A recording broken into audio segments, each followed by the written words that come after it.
రంజాన్ మాసపు ప్రత్యేకతలు. ఈ మాసానికి ఎన్నో ప్రత్యేకతలు ఉన్నాయి. ఈ కారణం వల్లే ఇది ఇతర మాసాలపై ఔన్నత్యాన్ని కలిగి ఉంది. దీనికి కొన్ని కారణాలేంటో తెలుసుకున్నాం. మొదటిది దివ్య ఖురాన్ అవతరణ.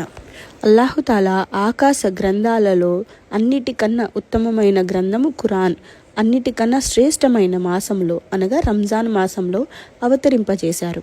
అంతేకాక ఈ శుభప్రద మాసంలోని శ్రేష్టమైన రాత్రి లైలతుల్ ఖద్ర్ ముందు దీనిని లోహే మెహఫూజ్ నుండి ఒక్కసారిగా ఇహలోకపు ఆకాశంపైకి అవతరింపజేసి బైతుల్ ఇజ్ మొదటి ఆకాశంలోని ఒక ప్రదేశం అన్నమాట నందు పొందుపరిచారు.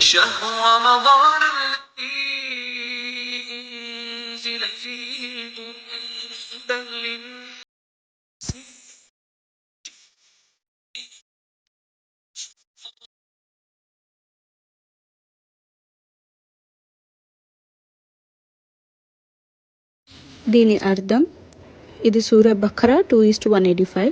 రంజాను నెల ఖురాను అవతరింపజేయబడిన నెల. అది మానవులందరికీ మార్గదర్శకం.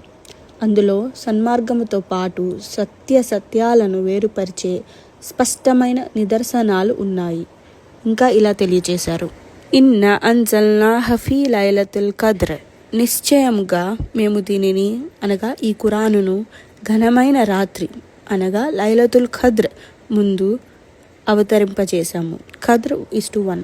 కాబట్టి ఈ నెలలో ఇది ఒక ప్రత్యేకత. ఇంకా చాలా ప్రత్యేకతలు ఉన్నాయి. పార్ట్ 2 అప్లోడ్ చేస్తాను ఇన్షాల్లా. మీకు నచ్చితే please like and follow for more.